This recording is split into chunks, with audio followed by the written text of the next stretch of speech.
And I just turned around and I hauled ass out of there. I was done. I wasn't dealing with that. The hypocrisy of the cult is one of the things that turned me away the quickest. When I turned my headlights on, it turned and looked at us, and one of the things I remember the most were the eyes were glowing red. I see an orb of light. It is just circling these steps like it is waiting for me. And he begins to tell them that he saw a UFO. They're basically like, what are you talking about? That's 7 foot up on a tree, peeking around it, and that's where I saw the top of the muzzle, nose, and the eyes. As soon as I made eye contact with this thing, it felt like death. Welcome back to Tinfoil Tales. Tonight we are joined by my guest, Randy. Randy, thanks for coming on here and talking with me. Oh, thanks for having me, man. Would you like to let the audience know a little bit about yourself? Well, my name is Randy Hutchings. I am a field investigator for primarily Bigfoot sightings in the Middle Tennessee region of Tennessee, around the Cumberland Plateau region area. Been doing that since the 1990s. Started after having an encounter of my own. I got in touch with the BFRO, and the BFRO basically got me started doing the field investigating. And I was at the BFRO for a little while before I switched over to another group called the GCBRO. And so I've gone through like groups over the years, so many, but I've been doing it for a while now, good long while. When you had your first Bigfoot encounter, we can talk about that here in a second, but was Bigfoot something that you'd ever thought about beforehand, or is that just something that kind of got you into this whole thing? I've always been interested in cryptids and stuff like that, Loch Ness Monster, things like that as a kid. I mean, I was open to the possibility they existed, but it was more of a, the Pacific Northwest kind of thing. I didn't think they lived in Tennessee. That's for sure.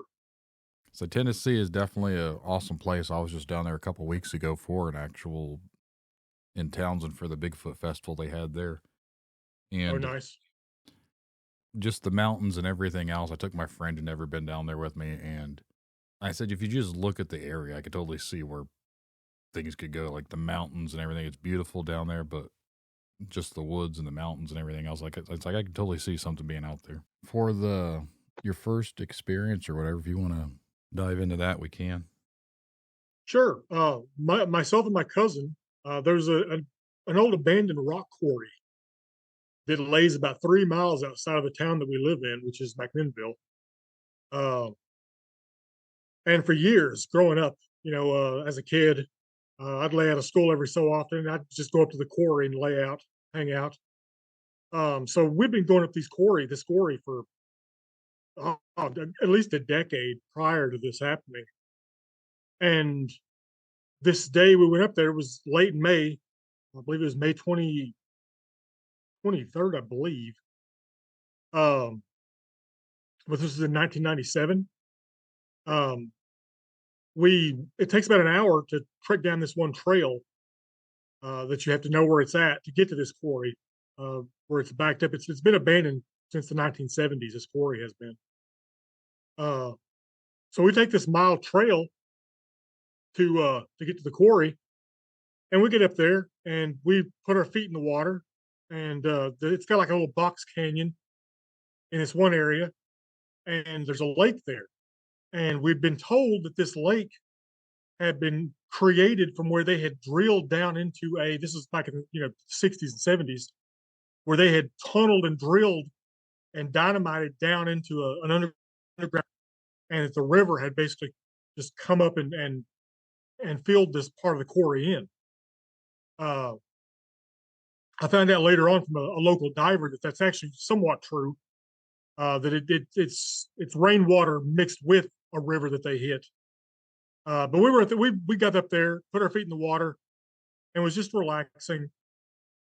And we've been there for about 5, maybe 10 minutes at most, not very long at all. and something up at the top of these cliffs around this box canyon, which are about 60 to 80 foot in height, depending on where you are in the box canyon, uh, starts vocalizing. And it sounds like the only way I can describe it to this day is it sounded like if you took a howler monkey and you spliced it with an enraged bull. That's kind of what it sounded like. It had this like moo moo sort of sound.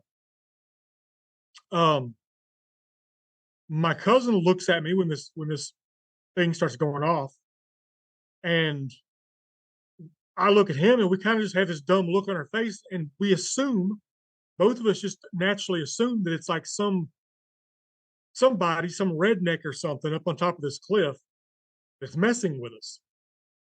And so we start making like garbledy-gook sounds back at it, and it shuts up. And we kind of look at each other and, smile and laugh, thinking that we basically like had entertained this guy as much as he'd entertained us, whoever this was up there.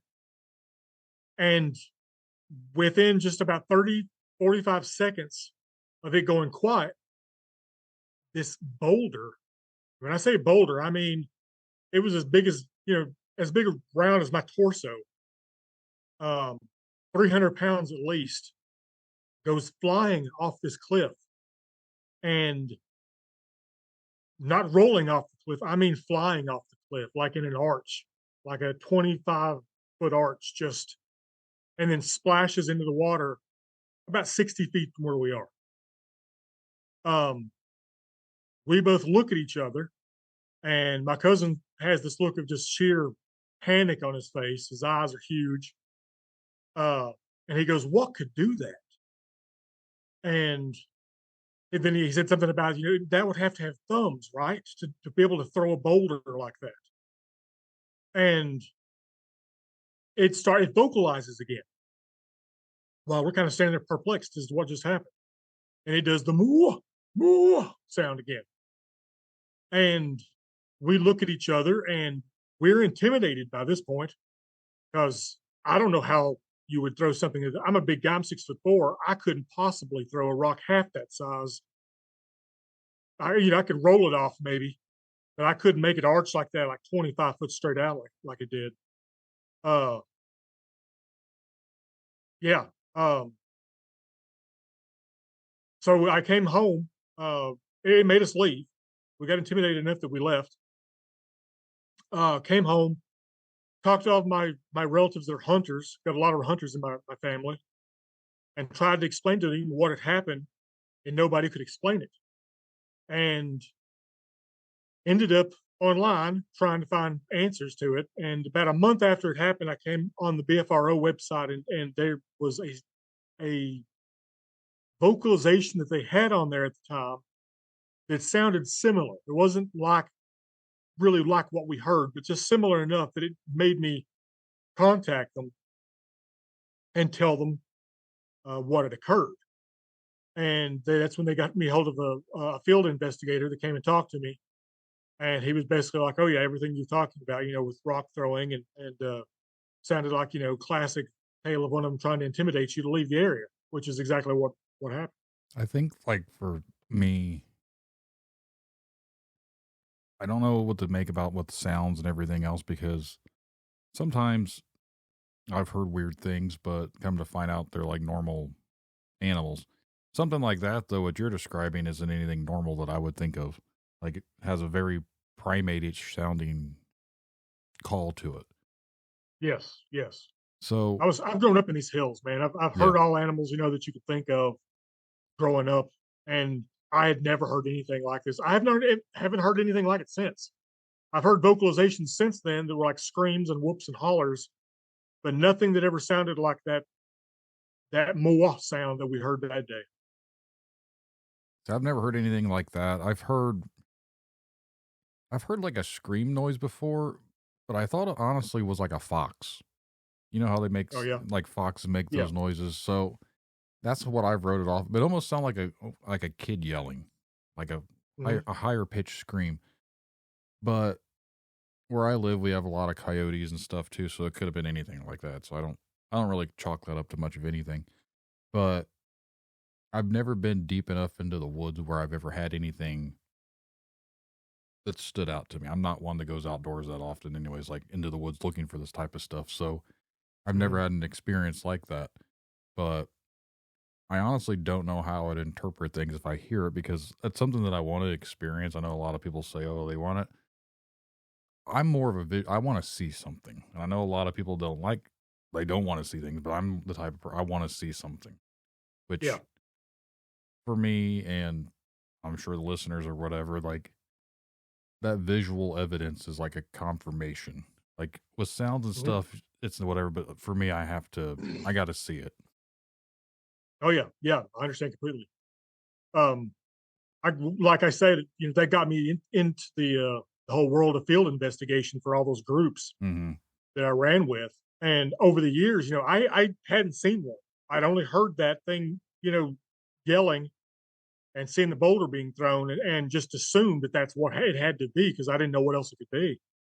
But over the years, where I've gone out and I've got to see nests on people's property, um, footprints on people's property. Saw an apple tree that was just covered in footprints underneath the apple tree, where they'd been going to this apple tree and taking apples off of it. But I hadn't had a sighting myself until 2011, and in 2011, I was actually running a LARP, if you know what a LARP is. Yeah. Here in Middle Tennessee, and we used state campgrounds as our event sites. And so we had people that come in from California, from Kansas, all over the country would come to these events. We were having a 12-day long event at the time. And this was the 5th day of that event. And we were walking down to where there's a river that goes right next to the event site. And it's about 1 o'clock in the morning. And as we're walking down there to the river, and we're passing the last cabin there in this campsite that we're at, we hear a snap crack off to the right of us, and we turn thinking that it's going to be like one of our staff members or something like that that's like coming with us to go down here to this river late at night. And instead, it's this tall, hairy, about 7.5 foot tall, had auburn. The color of it reminded me so much of like the ruddy auburn of like a buck in heat, or when they're in full, like their antlers are huge and they're just crazy. And this thing's just walking to the side there, and stops, turns its top half to look at us, and it looks at us for maybe 3 seconds. It's not long, and then turns its whole body and just walks into the woodline.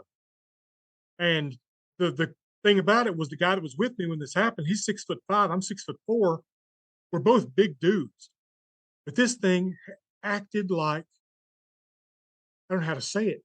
There was absolutely no intimidation from like on our side towards this thing at all. It was just confidence the way this thing walked. It had no care because it wasn't afraid. Yeah, yeah. How big do you think it was? Well, we went back later, and there was a tree that it passed in front of as it was walking, that we actually got a measuring tape out and measured how tall it was. And we figured he was somewhere around 7.5 feet tall. We also found prints that next morning on the site, and they were 17.5 inches where he walked through the grass there. The face. I've heard so many different people talk about how the faces are different looking. Would you describe it more of a primate-y, like ape face, or is it more human looking? I didn't get to, that's one thing I never got to really focus on its face. It was more, I guess, like when you hear people talk about when they see them, and they'll describe like a part of it with all this detail. Mm-hmm. And and I think that's because their adrenaline's kicking in and they're hyper focusing. And for me, it was this thing's back when it turned and started to walk away. Like I can remember that, like every detail of this thing's back and how you could see the back through the hair. That was one thing. It was not like Chewbacca fur. Right. It was hair. You could see the back. You could see its muscles rippling as this thing walked off. I've often wondered, and this is me being hypothetical, but I feel like if they are more of a human, obviously like with the hair and everything else, you would see more of that humanoid sort of a face. But even with the hair on their bodies and everything, the way they walk and everything else, like they would have the same sort of structure wise for the most part of what a human would have, like their muscles and their back and their legs and everything. More so than like what you would a primate, but when people describe these things, they're a lot more muscular than the average person would be. Yeah, this thing was muscular, but it was. I was surprised that it wasn't. That's a good way to put it. It wasn't as thick as like you see like Patty is in the Patterson Gimlin footage. Mm-hmm. It was leaner, but it was almost as if you would take the kind of the muscle build of an NBA player, and then you packed the muscle of a football player on top of that NBA player. That's kind of what it looked like in a weird way. Yeah, I know what you're meaning. I think, again, without physically seeing one for me, it's all just hypothetical in my brain, but I picture them as being something like, I don't want to say like a missing link, but for some reason, that's what I've always kind of thought they would have been, is like a different offshoot of like where we came. If we came from evolution or whatever, like in this, we came from apes. This was like another one of us that just didn't evolve into us, but they kept evolving into what they are. Yeah, yeah. A lot. I had a sighting in 2017 of a juvenile, and what you're talking about, that reminds me of that, because when I saw that juvenile, I was going through Mount Laurel at the time, like pushing my way through this really thick Mount Laurel, and I pushed some off to the side, and there was a tree root ball where this tree had fallen, and this root ball was kind of facing me, and it was probably about 15 feet, 20 feet away from me. The root ball was, and I saw this black hole in the side of this root ball, and I immediately thought it's a coyote den, because coyotes love to den and stuff like that, under stuff like that. Mm-hmm. And I'm thinking, oh God, this is in June when this happened. So I'm thinking it's also coyote season, or cub season, where they've got pups. And I'm probably about to have coyotes come out of this den and like tear me up. And as I'm hyper focusing on this hole, it moved. And when it moved, I could see that it was not a hole. It was just this jet black, what looked like, dude, I swear it looked like a jet black haired child. But the hair was all over its body. And it did, if you've ever, I don't know if you have kids or you've ever been around kids where they've been put in timeout, Mm-hmm. say like on a couch, and a kid will like push up against the couch, like their back, and sink into it and put their arms over their chest. Right. Yeah. Kind of, this is exactly what this thing was doing up against that root ball. Was pushing up against, just like with its arms up against its chest, and its head tucked down under the top of its chest. I don't know why, to this day, I still don't know why, like my brain was seeing a hole, other than it was so jet black that like my brain was just immediately filling in the blanks and being like, okay, well, I guess that's a hole, and or what. But when I saw that, it struck me so badly that it was a child and not a monkey or an ape. And it, like, to the degree of what you're talking about, where I really do wonder if these things are relic hominids of some sort, and a lot closer related to us than we think they are. It would explain a lot about the intelligence of how they've been able to avoid detection. And with Mhm. gotta throw the tinfoil hat on here without being Tinfoil Tales, but I feel like if something like this existed, believe that someone knows about it, and maybe because of certain regulations and how it would uproot stuff, we just don't talk about it because it'd be like an endangered species.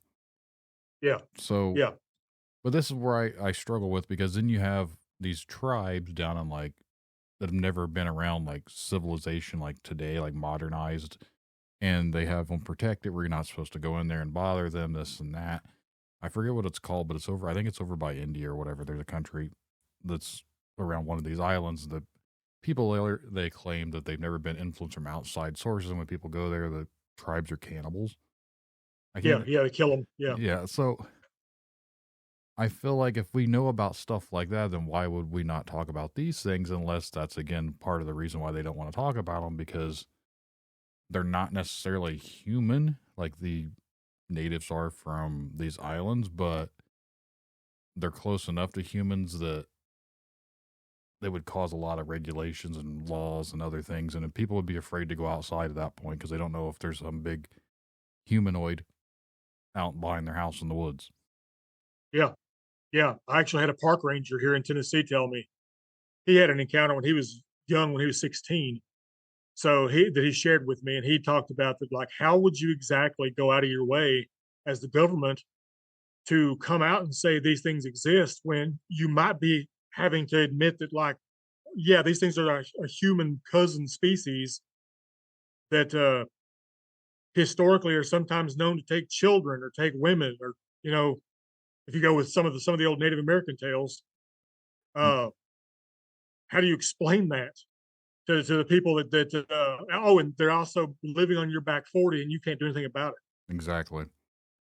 There's been other humanoids that have lived, like there was Neanderthals, and there was like I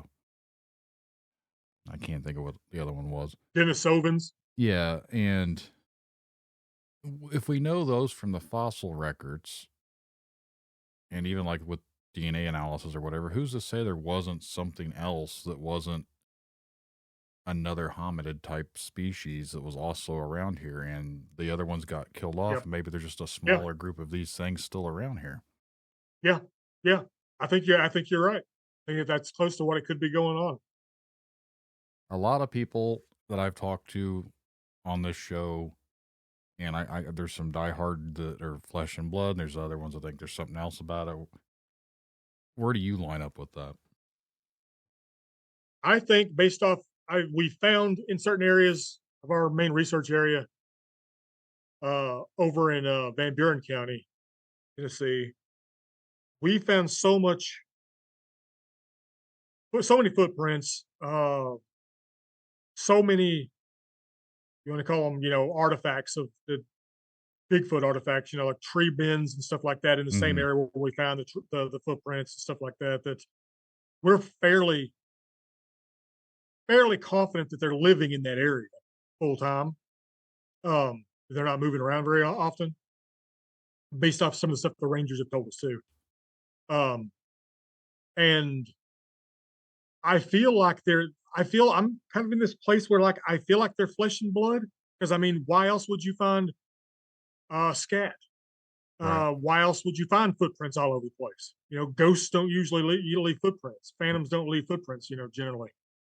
But I wonder if these things are like we were saying, these things are somehow related to us as a human subspecies, or not a subspecies, but a human cousin species.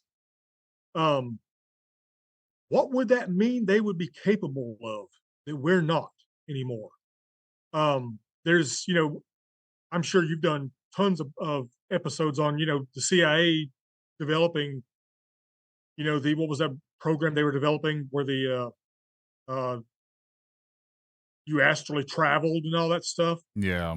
MK Ultra. Yeah, it was MK, crazy stuff like that. Like, if we know the government knows stuff like that exists, and they actually actively, seems like at least, study them, from all the stories we hear about it. What would Bigfoot be capable of if they live out there all the time in this feral state, but they're capable of, say, things that, like, yogis, are capable of, in the Vedic traditions of like, being able to supposedly become invisible. I don't know. I guess I'm on the flesh and blood with potential supernatural abilities spectrum. There's a lot of weird instances that happen when people report Bigfoot. A lot of times I've heard people talk about how they just vanish. You follow tracks and all of a sudden the tracks are gone. And Yep, then yep. people report seeing strange lights or orbs or whatever. And then I've heard people talk about seeing UFOs, and the next thing they know, they hear something in the woods and they've seen a Bigfoot. hmm So I don't know how any of that connects. I've talked to people that actually wrote books of how the UFO and the Bigfoot connections are. And again, everyone has great theories and stuff, but there's really no proof because we don't even have proof to Bigfoot scientifically as like mainstream science has never come out and say they exist. They don't say that aliens exist. They don't say ghosts. You know what I mean? So Yeah, yeah. it's all opinions and speculation at this point, but there's a lot of weird stuff that goes on with Bigfoot that just doesn't seem to add up to always just be a flesh and blood. And I lean more towards flesh and blood because that is how I've always been thinking. But once I started doing this show and I've started talking with other people and you hear the experiences people's had and you've heard other things that have happened, like it really does make you think that there's something else to it. Yeah, yeah. There's definitely a lot of weird stuff going on when it comes to a lot of this phenomenon. Yeah. I talked to someone recently and they've had little pebbles brought into their house. They've had strange activity on their property, but they've had stuff stacked, like little stones stacked inside their house. How would that happen? You know what I mean? It almost sounds like supernatural to an extent, like this thing somehow come into your house and stacked rocks in your middle of your floor. Yeah, yeah. That's crazy. That's wild. Like there's no way for something to come in. They didn't have, like, there was no trace of anything in there, but they found these little pebbles in their floor. And there's been other instances where I've talked to people and they've had like different things and they claim even the guy Les Stroud, the Survivor Man or whatever, that actually did some stuff for Bigfoot or whatever. I've heard him talk before about hearing this thing talking to him in his head. Of all people, I Yeah, didn't mind speak. I didn't Yeah, expect Les Stroud to come out and talk about mind speak, but there he was talking about yeah, it. So yeah. Right. it's strange. Like I don't know how to. Again, if they're human, like a form of a offshoot of a human, do they have the ability to have telepathy? Because I know that, again, you mentioned say, that is a lot of the things that they've tried to study is stuff like that. So is that something Yeah, that because they knew this ability existed because they've had it experienced by something else? So yeah. that's what they're Exactly. trying to tap into. So, And think about how probably how likely our version of telepathy is probably so dumbed down because of just generations and generations of us just not using it. Uh, and whereas you have these people that or you have these things where that would be almost an adaptive trait if you could have something like that, and you're having to live out in the woods all the time. Uh, Being able to communicate across distance with the rest of your family would be just something that I don't know. It's crazy. Yeah, it's wild. The whole subject matter is crazy. have you ever had any experiences that kind of led you into that supernatural element for them? Like, have you ever seen any type of orb or anything strange like that?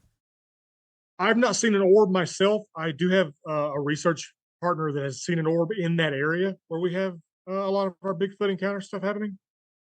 Um, I have had. I used to make fun of people when they talk about mind speak, uh, but I was on two different occasions. On this was about 40 miles apart, but on one occasion I was out there with a GoPro on my head, and I was in our main research area, and I was sitting in this one spot for about 30 minutes, just listening. We used to go out there and spend like hours and hours just out there listening, wood knocking and stuff. And I'd been out there about 30 minutes at this point, and I had this weird, I don't know how else to explain it, but like this feeling of turn it off. And it came over me so abruptly of turn it off that I literally just reached up and clicked my GoPro off. And after I did, about what sounded like about 20 yards away, something large started moving towards me. Took about 3 big steps. You could hear the steps that it took. Stops. And I literally talked out to the woods. I was like, I can't, my eyes aren't that great. You can come closer if you want. Nothing happened. Nothing responded back. And then I heard 3 steps back, as if it was taking 3 steps back the same way it came. I sat out there for about another 20 minutes or so with my GoPro off, and I finally just reached up and turned it back on. So I don't know what the point of, if indeed, one of these things was mind speaking to me and telling me to turn it off so you could get in closer to me to look at me. I don't know, but that's what it seems like happened. Just recently, I was out with a couple of people, and I'm working on filming something for like this documentary I'm trying to do locally. And one of the people that I was with, this is the first time I've actually like went out and did anything with this person. But as we were walking back from the area that we were in, he said that he heard something tell him 80 feet this direction. And I was like, well, I didn't hear it. I don't know what you're hearing, but I just kept walking and went my own direction. Because I don't know what to think about stuff like that, just because now if I heard it in my head, then maybe I'd be a little bit more interested in the go, like if I actually heard it. But when people say they get feelings and they hear this thing and this, and I was like, man, I try and remain skeptical. That's my biggest thing is I understand completely. I want to believe, but again, I have to have some sort of groundedness to everything, so I remain skeptical until otherwise. So for me, it's like I didn't hear it. So, and I don't know you very well. Are you just BSing me right now? You know what I mean? I don't know. So, no, I got you. So we didn't run off into the woods off the beaten path because after midnight, I'm not trying to go get lost in the woods. But, so I've got about an hour of footage to go through, and I kind of skimmed through it, and all I've gotten was a lot of bugs. Nice. People are, orbs. No, they're just bugs. Yeah, yep. But no, basically, what was it they used to call them? Call them bugs when you caught them on a camera? Rods? Rods, yeah. Yeah. People call them rods and stuff, but now there have been some instances where it is questionable, but lately people have been calling them fairies because really? Certain grasshoppers jump and it looks like they have little legs hanging down and you see the wings, so it almost has like a fairy shape, and like, I've caught a fairy on my camera. I was like, or it's like a flying bug with its legs hanging down.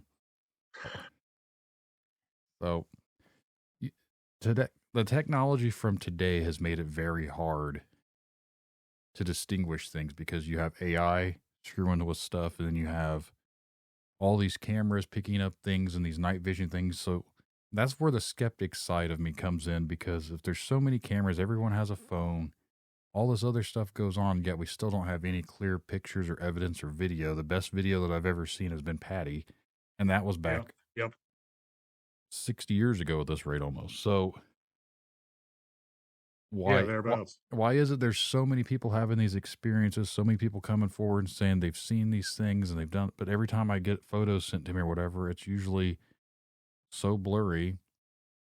Blob squatch is what it looks like, because Yep. I don't know what I get red circled photos and I don't even know what it's supposed to be other than it looks like a tree stump. Yeah. So stuff like that I think does more damage than makes stuff more credible. But you can, yeah.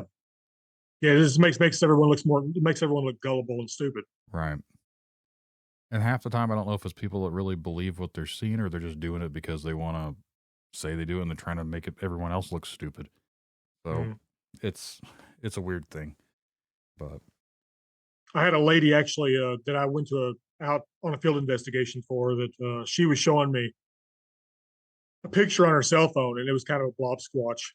And but the interesting thing about it was, she was like, I know this picture's not going to prove anything, but she's like, I swear the lead up to me taking this picture was me and my friend saw him, and she's talking about this one Sasquatch that is in this area a lot. Saw him walking the ridge line over there. She points out where the ridge line is. And she's like, and so I took a camera out, and she's like, as soon as I took the camera out, he sat down. So I took a picture, and she's like, I know it looks like a stump. That's exactly what it did look like at a distance, a stump. But she's like, but that's him. But the interesting thing was we had went over about 3 months prior down the road to the people that own the property where that ridge line is, that she's swearing up and down that she's seeing Bigfoot walk around the ridge line, because they had a facial imprint on one of their windows on their house where something had come in, pressed its face 7.5 foot up, and had a big thumbprint. Thumb was 3 inches. It's just like your normal thumbprint, but was 3 inches long, and was 18 inches from this facial imprint, where this thing had pushed in and was looking at where they had just installed a new pool table. And so I always thought that was interesting, that her blob squatch kind of, in a weird way, actually like cashed out in a strange fashion. Yeah. I've had people send me something before where I actually can make something out, but is it pareidolia? Is it because you've told me that there's something there that I'm seeing it, or is there something actually there? Yeah, yeah. We've got a photo of another juvenile in the area where we do a lot of our research. We suspect it's a juvenile, but there's even times when I look at the picture and stuff, and I think it might just be pareidolia and not what I think I'm looking at. Sometimes I wonder if our brains are just naturally programmed to see faces and stuff anyways, so we basically interpret it like as a kid used to look up in the clouds and make out shapes, and this looks like an elephant, this looks like something else. Like, oh yeah, that one looks like Godzilla. Right. So maybe that is part of the reason why we still do that today, subconsciously, not even thinking about it. Like, we literally just see these things and we're like, oh, there's something there. But yeah. Possibly there's not actually something there, but our brain is telling us there's something there. I don't know. We've been going on for about 40 minutes, and I was going to ask something about, you're involved with Tennessee Wildman and CryptidCon. Yes. You have one coming up this summer. Would you like to talk about it for a little bit and how you got that started and everything about it? Sure. The Tennessee Wildman and CryptidCon is happening Saturday, August 16th, at the Milner Recreation Center here in McMinnville, Tennessee. And we moved to McMinnville last year for the second one. This is our third year. This year is. But we moved to McMinnville the second year, just to be closer to home, and we found a better venue for what we were actually wanting to do in the first place. We get pretty good guests. First year we had Ron Moorhead from the Sierra Sounds. He was our guest of honor. Last year, M.K. Davis was our guest of honor. This year, our guest of honor is R. Scott Nelson, kind of the side researcher on the Sierra Sounds. Mm-hmm. If you know what those are. Yeah, I do. I've had Braun on the show before. Oh, nice. Yeah, and we've got 8 other guest speakers on top of R. Scott Nelson this year, ranging from M.K. Davis is going to be there again, Chester Moore Jr., Hellbent Holler. Who else? Oh man, my brain's going dead. There's quite a few. Yeah, I've seen who you've had on there. I think I met Jesse and Joe from Hellbent Holler at the CryptidCon last year in Kentucky. Nice. And they're awesome. Yeah, they are.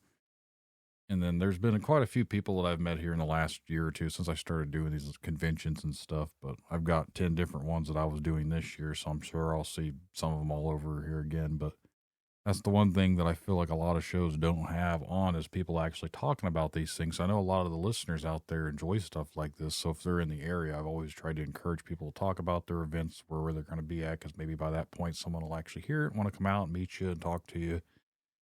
It helps everybody out. Oh, awesome. I appreciate it. Yeah. What out of all the things out there, what got you wanting to do a convention? Well, me and one of my partners that started it with me, we kind of saw that there was a lot of people that were starting up conventions that were just doing it, we thought, for just, well, let's be blunt about it, just doing it for money and weren't doing it for like I don't want to try to sound noble, but I mean, wasn't doing it for the experiencer aspect of it. Mm-hmm. And that was one thing that we decided that if we ever wanted to take a shot at doing our own, we wanted to do experiencer based, and kind of like uh, put the spotlight on the experiencers themselves, and not like TV personalities and stuff like that. Right. Um, and so my partner was like, well, why don't we just go ahead and try to make our own? And so we just decided to give it a shot, see how it pan out. It's been pretty successful for you then the first two? Yeah, it has. I said for some reason, and I never knew this was a thing up until I started this show, but I didn't know stuff like this was like a thing. I was so out of the loop. Like I come from doing band stuff, like metal bands and stuff like that. So I never knew that there was like these communities of cryptid interest in like the UFO stuff. I knew there was like people that were interested in it, but I didn't know they had like festivals and all sorts of conventions and stuff. Right, yeah, this was something all new to me, and I went to a couple last year. I set up a booth, and then I had a lot of fun. Thought it did good. Got to meet some people. It's always fun to meet people that you've actually have listened to the show. They know who I am. They want to come up, and I've had people want to take a picture with me. I'm like, why do you want a photo with me?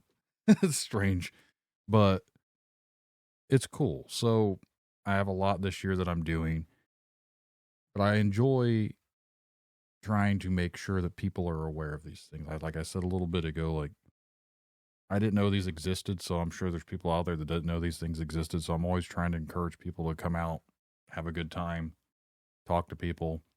You might make new friends, run into people that you didn't know you have something in common with. Oh yeah. You'll meet people that have, like this last year, we had someone that came in and they're like, look, I traveled from Chattanooga to come up here just because I wanted to talk to somebody about a sighting he had in northern Georgia. And it was one of the weirdest sightings I've ever heard of what he basically described as like a giant murder mollusk sort of thing, like up in a tree that was big enough to engulf a human. Jeez. And like, and he did the whole, just this guy was completely serious. He told us what his job was. He works for a major hospital in Chattanooga. He was like, I can't just let be out with this in the open about this because it could hurt my career. But he's like, I want to know if you've ever heard of anybody else seeing anything like this. And we actually managed to find something similar to it that was in a documentary that we sent to him that made him feel a lot better about it. So, did you say a mollusk? So basically, like, isn't that what like would be inside of a clam? Yeah, like a big, basically. I've heard of the octopus man, and I've heard of down in like Oklahoma. They had like I forget what it was called, but some kind of an, but I've never heard of a mollusk in a tree or anything. Yeah, and it was 30 feet up in a tree where he encountered this thing. He was hunting. He was about 20 foot up in a tree in a stand hunting at the time, and this large semi-transparent mollusk, shelled-looking mollusk thing, was slithering through the trees. And he said by the way it was moving slowly down that tree that he was watching it on, he thought that it was trying to like basically get to the ground so he could get over and come up his tree. And it freaked him out so bad that he got out of the tree and left the area. Now I'm going to be terrified of the woods for different reasons. I don't know. Like, right. That's a very strange story, and I'd love to be able to talk to that guy. So, when I went to Tennessee a couple weeks ago, I was in Kentucky. I was actually at a Buc-ee's, and I was wearing a shirt, and the guy, it said something about cryptids on it, and there was a random guy that come up to me. He's like, "Oh, I saw one of those before," and I was like, "Oh yeah," and it was like the Kentucky. There was the Wildman, the Tennessee Wildman, I think was on it, or the Kentucky one. I forget which one. It says Wildman on it, but Yeah. I said, "Oh yeah." He said not that, but he saw something in Ohio. So I asked him what he saw, and he describes basically it looked like a pig with deer legs, but it didn't have any fur.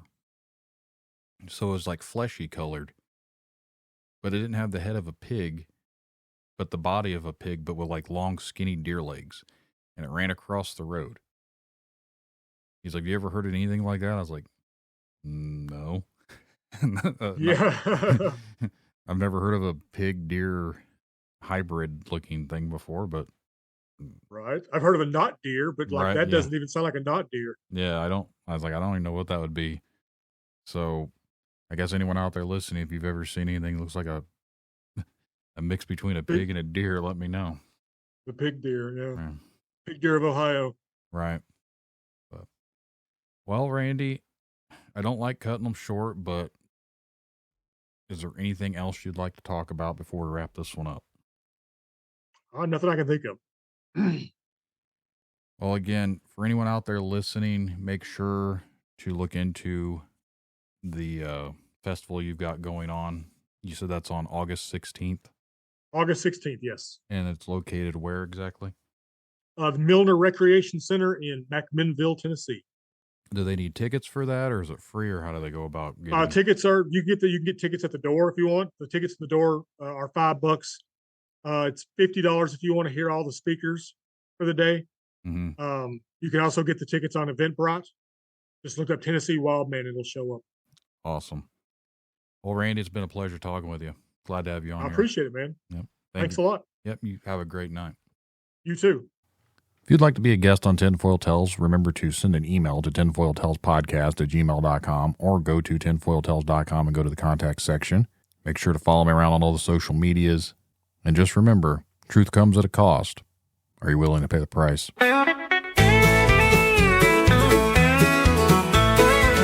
I heard a story late last night about something lurking along the wood line. Huge footprints, strange lights in the sky. They claim it's nothing, but I know they lie. It's easier to laugh in my face, but something about this makes me say, what if it's real? What if they knew? What if the answers are coming from you? Spinning stories, wasting my time, hearing voices, is it all in their minds? They can call me crazy, but I just want some proof. What if it's true? What if it's real? What if it's true? What if the world's not what we knew? Tinfoil tales pulling me in, a story that starts where the logic ends. What if it's real? What if it's true? The answers are waiting, they're waiting for you. They see a dog man walking, or maybe a mothman flies above the buried giants, hidden beneath the lies. They say it's just stories, it's all make-believe. Fairy tales for the things we can't perceive. They want to keep us blinded, they want to break our will. But I'm not buying it, I'm not swallowing another pill. Force-fed poison, the lies we're made to believe. What if the truth could set us free? Alien signals traveling through time, secret space programs erasing their minds. They call them crazy, but I just need some proof. What if it's true? What if it's real? What if it's true? What if the world's not what we knew? Tinfoil tales pulling me in, a story that starts where the logic ends. What if it's real? What if it's true?